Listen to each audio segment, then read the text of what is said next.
On July 20th, 2017, Harmanpreet Kaur 6 against Australia in an exceptional knock in the World Cup semi-final and the victory that followed was celebrated across India. And an indifferent nation awoke to the possibilities of women's cricket. Since then, nobody would dare say that women's cricket was boring. Beamed live on prime-time television in India, it was the greatest advertisement for the sport and the greatest validation of its potential. This was an extract from the book The Fire Burns Blue, A History of Women's Cricket in India. For our first session of the day, we are pleased to present to you a research report titled An Equal Hue, The Way Forward for the Women in Blue, a report on growing women's cricket in India. The report is a collaborative endeavor of the Sports Law and Policy Center and the authors Snehal Pradhan and Karunya Keshav. The report aims to be a starting point of dialogue and a catalyst for a shift in approach to the women's game. The idea of the report was first conceived by Siddhanta Patnaik in a conversation with Nandan Kamath in March 2019. A few months after starting work on it, Siddhanta passed away due to cancer. He spent the last few years of his career championing women's cricket, and he co-authored the book, The Fire Burns Blue, A History of Women's Cricket in India, a book chronicling Indian women's cricket's rich history. To take you through the report, I now welcome the authors of the report, Snehal Pradhan, former Indian cricketer, sports journalist, and YouTuber. Snehal shares cricket tips, gear reviews, and coaching advice on her YouTube channel, Cricket with Snehal. And Karunya Keshav, reporter and senior editor at Wisden India Almanac, and co-author of the book, The Fire Burns Blue, A History of Women's Cricket in India. If you do have any questions during this session, do drop them into the Q&A box below, and our panelists will try to answer some of them. Over to Karunya and Snehal to take you through the report. Thanks very much, Shan, and good afternoon to everyone. Thank you for joining in. It's a wonderful privilege and honor to be able to present this report, which Siddhant, Karunya, and I have had a hand in creating. It's also very special for the three of us, as the three of us were the only Indian media present at Lord's for India's amazing run to the final there, and that heart-wrenching final, I think, which is a transformative moment for women's cricket in India.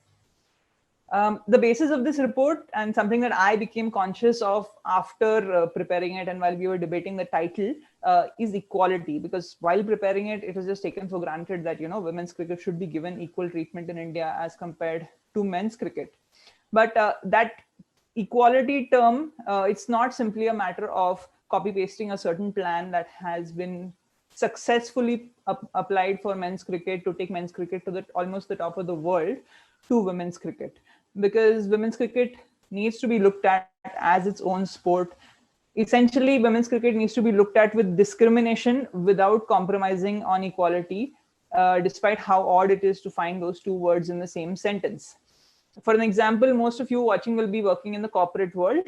Just imagine the women amongst you having to wear clothes which are styled, sized, and stitched for men. That is metaphorically and literally what happens to women's sport and very often to women's cricket, and which is why you see many many photos like these where the kit is probably a little oversized and I can share my experience on kit distribution days. There are a few squabbles in the team for that one extra small t-shirt which is being distributed. So like many women's sport, women's cricket needs action that is equal in intent but different in execution. And we compiled this report with that lens. To give you an example, boys don't play under 16 national cricket in India. They play under 16 zonals in their own zone. So when the BCCI took over women's cricket in 2006, they did not persist with a very successful under 16 national tournament, which was being run by the Women's Cricket Association of India until then. A tournament that helped produce talents like Mithali Raj, who made an ODI century on debut at the age of 16. Throughout the report, you'll find many instances like these. We will be sharing the report with you. You can go through it. And I'll hand it over to Karunya to just take us through the purpose of this report and some of the recommendations we made. So at the outset, let's just say that Indian cricket is in a pretty good space right now. Just a few months ago, the team were finalists at the T20 World Cup in Australia, playing in front of a crowd of 86,000 at the MCG. That day, they were part of a day that broke audience records around for women's sport and especially for women's cricket. As Snehal mentioned, about 3 years ago, it was a similar story at the 50-over World Cup in England at Lord's, where they narrowly lost this thriller to England. The girls that play the sport are super passionate and they're super talented, but they've got this far even while facing roadblocks at every step of the way. The women that play cricket in India do so simply for the love of the game, because until a few years ago, there's very little that the game offered them in return in terms of either money or widespread fame or recognition.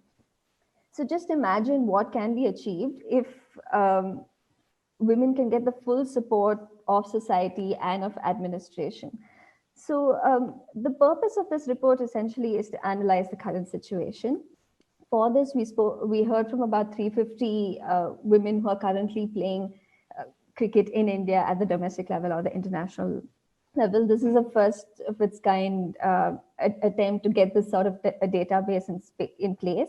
And it helps us understand the situation from everything in terms of, we asked them about access to toilets and changing rooms, whether they've played all girls cricket or whether they end up playing with the boys, what sort of support they got from their families, what tournaments they play, what tournaments they want to play, whether they want to play a T20 cricket or more 2-day, 3-day, 4-day cricket.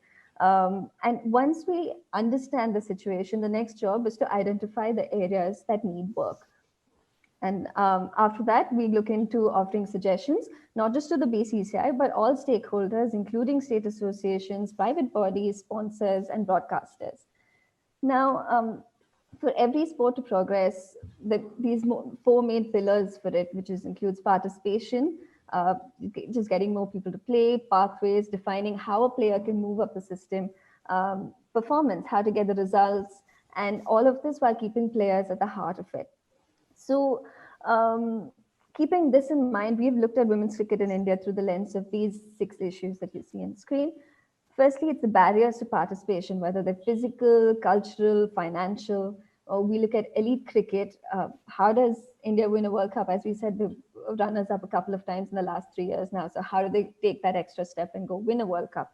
The next thing is to get the pathways in place, to look at domestic and grassroots cricket. How does a 4-year-old who picks up a bat because she's watched her dad play or her brother play, how does she get to her state team and then eventually maybe her the national team?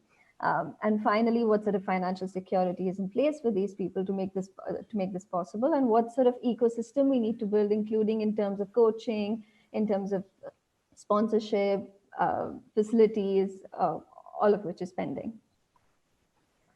So we have about 42 recommendations in this report, and we've tried to bring it down under these questions. So when we look at all of these issues, obviously the report is about 15,000 words. I'm guessing not everyone will have the time or the inclination to read it, even though they absolutely want to. So we challenged ourselves to ask ourselves, how many of, if we had a choice, which of these five we would like to get down right away, and Snehal will take us from there. Thanks. So you can see we narrowed it down to 5 action points, which we thought should be implemented immediately and which we can share with you guys here. We've highlighted them on the screen. Let us know in the comments what you think about them. I'd like to start at the bottom of how to restructure governance. And that is something I'll share my own experience about. My career lasted from 2000 to 2015. In 2006-7, the BCCI took over women's cricket. So I got to see essentially both sides. Before the BCCI, between 2001 to 2005, Shubhangi Kulkarni was the secretary of the Women's Cricket Association of India. And during that time, India enjoyed a golden period, reaching their first ever final of the World Cup in 2005. A lot of that was because and I remember this, just walking into Shubhangi Kulkarni's offices in Pune, in the Sunny Sports shop where she worked. Her desk would be littered with letters to sponsors, to kit suppliers, to organizers. And you could see that one committed administrator with the freedom to give shape to the game, even though she was severely financially restrained because they didn't have a lot of funds, could make a real difference. Comparatively today, since the BCCI took over, no one is very clear as to who runs women's cricket. Whereas previously, everyone could just give that one person a call and they could be heard, and that person had the power to take action. Right now, even if you ask most active players, even state players, they won't have a clear idea of who runs women's cricket in India. Even those of us in the media whose job it is to know this, sometimes it's difficult to find out. So women's cricket is currently run under the operations team of the BCCI, who also oversee domestic cricket, which is a huge undertaking, who also oversee boys junior cricket. And that kind of a setup does not allow you to give focused attention on women's cricket and a different kind of attention. So one of the recommendations we've made straight out of the bat is to have a separate women's cricket division within the BCCI, have one single point of contact, a women's cricket manager reporting to the CEO, and for that department and that manager to be given the financial and the bureaucratic freedom to take decisions that are different from what have been applied to men's cricket so far. Then what would those decisions be like? One of the things that we identified, that there are a number of barriers to playing women's cricket in India. And I'm sure you in the audience will be aware of so many of these. Some of you will have daughters, sisters for whom it's not as easy to play sport as your sons. Let us know in the comments if you feel that is the case. Again, I'll share some of my experiences. Sometimes those barriers are just physical barriers. I remember when I was living in Mumbai, training at Bandra, a small ground called Colgate Ground, absolutely no blade of grass, in the heat and humidity, in whites. And by the end of the session, I would be full of grime and sweat. The boys, I was the only girl there. So the boys would simply solve that problem by changing their clothes in the open and then heading off to the station to take their local trains. I could not, because there was no changing room there. So that is one of the biggest physical barriers that we identified, that a number of cricketers we spoke to in the survey said about 30% plus said that their local ground does not have women's changing rooms. So I had to then pull on a jumper on top of my whites and just go to the train sweating even more. One more incident, which I have not put in the report, but I will share with you guys, is that there was an occasion where one of the younger boys came and told me that one of my trousers has a tear. It could have been very embarrassing, but luckily I was wearing tights. So I wanted to change immediately. Of course, I could not even travel in that condition. So I had to go to a random stranger's house, knock on the door and ask them if I could use their bathroom. And there I had to change and then go on. Those kind of experiences can really push people away from a sport, and we want physical barriers to be removed. That's one of the recommendations we've made. One of the big recommendations is, of course, that it should be safe for everyone, not just girls, to play cricket in India. And we've already had a few instances of sexual harassment, which have made news, but something like that hasn't pushed a change in terms of policy of a widespread sexual harassment or anti-sexual harassment policy and anti-sexual harassment education and awareness that should be in the BCCI. That is something that we have recommended. Another thing is cultural barriers. Everyone here knows, I think you can share your experiences in the chat, that it's harder for women to play sport in India. Stunning results in our survey is that 20% of active state cricketers told us that their immediate family had at some point told them not to play cricket. 33% said that someone in their extended family or neighbors had told them not to play cricket. And these are cricketers who have got to the state level. So we can extrapolate thinking that there may be so many more who are discouraged by society and never make it to the grounds at all. And that is a big area of concern. That is a big barrier to participation.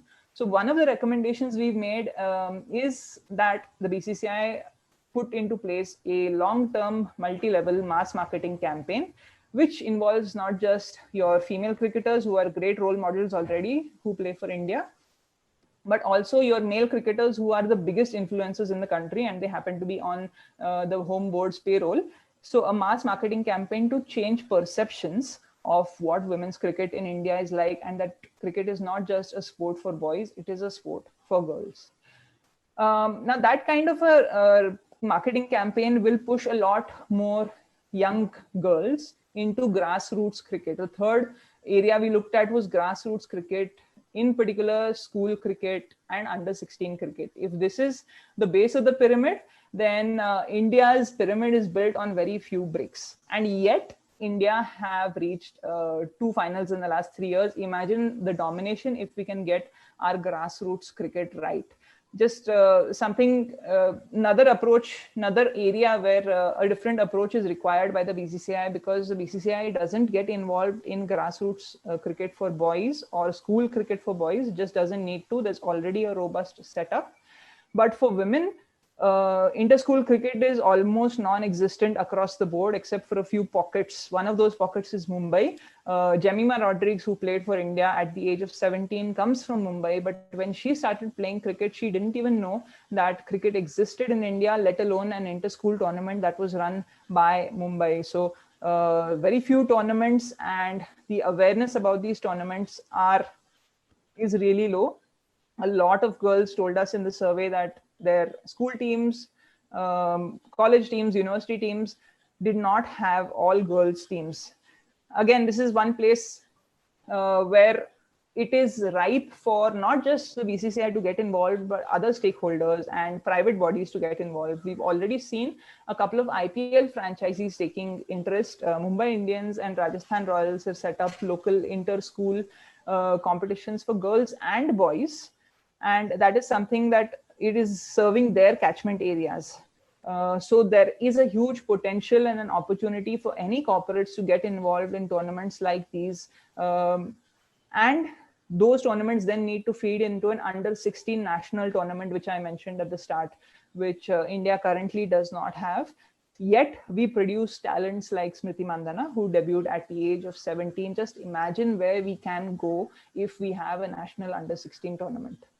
It's also worth noting that a lot of these grassroots efforts should be taken outside the urban centers. If you look at the hometowns of the Indian team that reached the final of the T20 World Cup, you'll see only about 5 of them who come from major centers. Otherwise, you have your Moga, Harmanpreet Kaur, Sangli, Smriti Mandhana, Shafali Verma from Rohtak, Haryana.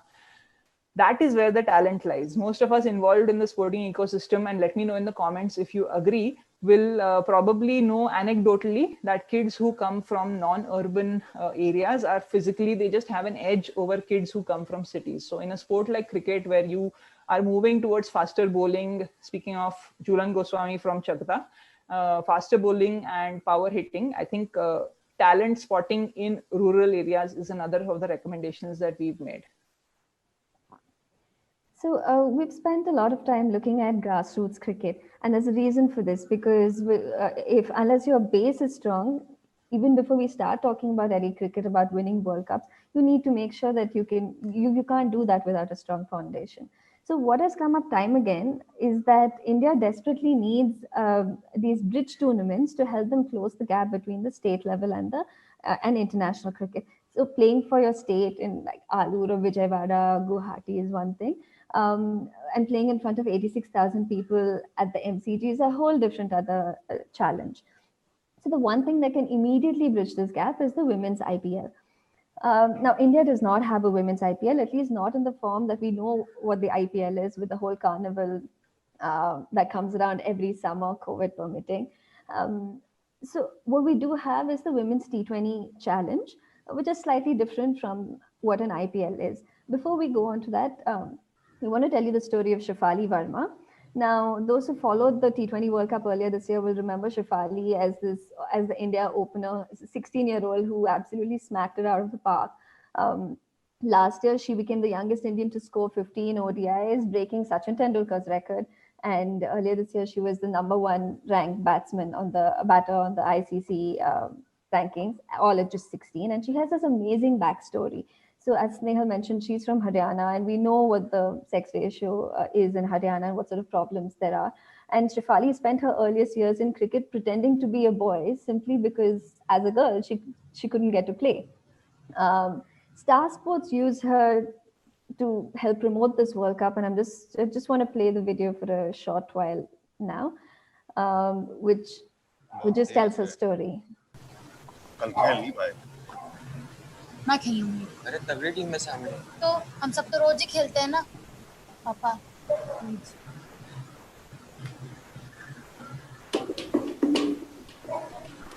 रंगीन जरूरत है छोटे लंबे बड़ी जिम्मेदारी लगी तो नहीं आप बोल डालो ना।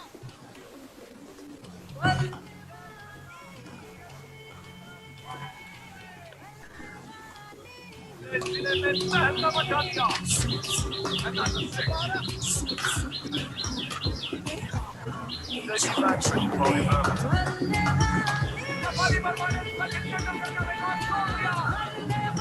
नाम वही करते हैं जो कोई मौका नहीं छोड़ते। अब मौका है ICC women T20 world cup का। देखिए 21 फरवरी से लाइव सिर्फ star sports network. So it's pretty incredible that you have the host broadcaster, the biggest channel that shows cricket in India, using a 16-year-old to sell cricket, and that just goes to prove what we've been saying so far. But also in a way, it wasn't that surprising because Star knew what Shefali Verma could do. We knew what she could do thanks to this Women's T20 Challenge, which had happened in May last year. In an exhibition tournament that featured the biggest names in the world, this 16-year-old girl had stood out. So we know what the IPL has done for men's cricket. It got them money and fame, but most importantly, it improved competition. Now the Women's T20 Challenge has started the same thing. In 2015, Australia started the Women's Big Bash League, which is their version of the IPL. And it's gone on to become the best T20 competition. And it's no surprise that Australia are winning pretty much everything right now. And they're way ahead of the rest of the world with the likes of even India and England trying to play catch up. So the question isn't anymore if we need a women's IPL, but just essentially what it'll look like.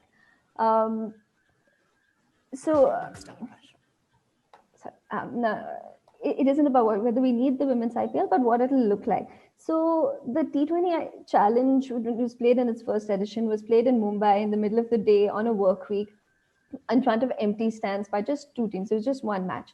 Now, the next year, the BCCI, to their credit, took on board any criticism and held the matches in Jaipur in the evening in primetime television with three teams. And it was a great advertisement for women's cricket. But there needs to be more, and it needs to be look more like the IPL, where you have teams like Mumbai, Rajasthan, Calcutta take on each other, and maybe have Bangalore to make up numbers. We're going to banter here. The natural progression for the Women's T20 Challenge is for it to become more like the IPL, with the franchises taking over. As Snehal said, teams like Rajasthan and Mumbai already do have an intention to take to sort of do their bit, and the natural progression is for the T20 Challenge to be aligned with the existing franchises, ensuring that the teams can share fan loyalties and can share resources, branding, facilities, staff, all of that. The T20 Challenge already planned to have 4 teams play this year before all the plans had to be changed. So the fact is that there is enough depth in India to play a tournament with 4 teams. Our recommendation is that they set a target for themselves so that in the next 3 to 5 years, what starts off as 4 teams becomes 8 teams. Now, and the fact is that pretty much all of the women that we spoke to completely agreed that India does have this sort of depth to take on a women's IPL, and that's exactly what we need right now. So in the final of last year's T20 challenge, with 7 runs needed of the last 4 balls, and the girl hitting the winning runs was Radha Yadav. So Radha is a spinner. She can swing a bat a bit, and like Shefali and Jemima that we spoke about earlier, she's another teenage star in the Indian team. Actually, she just turned 20 a couple of months ago. And the fascinating thing is that with her earnings, she is now supporting her family. She comes from a lower income family, and from the money that she got from playing for India, for state and the T20 challenge, she's bought her father a vegetable shop that he now runs. Now, Radha's is not a common story. In fact, her sister, who her dad says was a better player than her, had to give up cricket because she couldn't fully afford it. And this is something that we've heard a lot. Loads of players, over half the players said that the fees they earn from domestic cricket doesn't even cover the cost of the equipment, and it's definitely not enough to be their primary source of income. So, India's international cricketers are among the best paid among their counterparts in the world, but the ones below are really struggling. And this makes for a massive pay gap, and the inequality is twofold. So there's the difference between what the men get and the women get, and then what the women get and the international women get and the ones below them get. There's a session later today on equal pay, which I hope a lot of you are also keen to attend. But we'll start the discussion here. Now, Virat Kohli's central contract is worth 7 crore, and Harmanpreet Kaur's is 50 lakh. A woman playing for a state has no contract. So what she earns is just through match fees, about 3 or 4 lakh a year. So the inequality in the situation is not just about a salary and a contract and what ends up in their bank accounts, but it's also a fight against systemic discrimination. So we can say, okay, let's give the men and women equal amounts of playing in a day, but that won't really work here, because where the men play for months and months a year, the women play 30 matches a year, and none of them are for more than 1 day. So the women are at a disadvantage because while they need to spend the same amount of time and skill to develop their skills, they earn only a fraction of what the men get, and there are fewer avenues to add to that income. So we started this presentation about talking about how everything needs to move towards a sense of equality, while acknowledging that women may need to take a different path towards it. And nowhere is this better demonstrated in this issue. So, for example, one of our recommendations is that we give contracts to women, and now the argument can be that the men domestic players don't have contracts. So why should the women have these contracts? This is because when a man plays for his state, he can potentially also play for the IPL. He can also potentially play for a host of corporate tournaments. The only employment avenue for women, for a woman who plays cricket, is the railways right now. She can't join India Cements. She can't join some bank or an oil company. She can't take up coaching assignments around the world because that pathway isn't fully there yet. And at some point, if she has a child, then that's 2 years of her career gone without any income. So it's not her fault that the matches that she plays aren't on TV or that they're not marketed anywhere, but she's punished monetarily for this all the same. So what we're saying is that when we move towards full professional equality, full pay equality, it needs to look at finances, resources, and opportunities as well. It is not just a one-off thing. It's saying let's pay the men and the women the same. Now, we saw a few questions earlier today about what's going to happen to women's cricket because of this whole COVID situation. And yes, there is going to be incredible pressure on funding, but the argument is that now is in fact the best time to invest further in this, because you just have to keep faith in everything that has carried the sport so far, and also sort of actively promote its growth and invest in its strengths. And I think we've been able to show that women's cricket is a strength. So the BCCI as a leader in world cricket can really define what women's sporting excellence means. It can set the standards in performance, in health, in well-being, and it's really set the standards to be emulated by other sports bodies.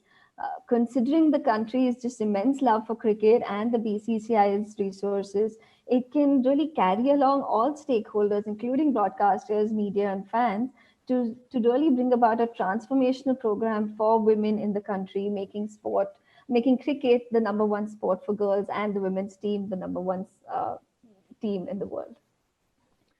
Yeah, just imagine that. I mean, India winning a World Cup and cricket changing the lives of so many people in India.